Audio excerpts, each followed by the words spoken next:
今天要来介绍一个 AI 生成人像的工具，叫做 Human Generator。可以看到它这边有很多的细节可以调整，包含你的头发、你的外貌、性别、衣服啊、裤子等等，以及颜色都可以去做调整。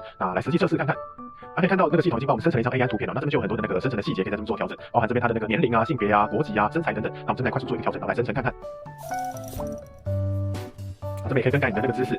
我们换一个姿势试看看，然后选择 Update Human。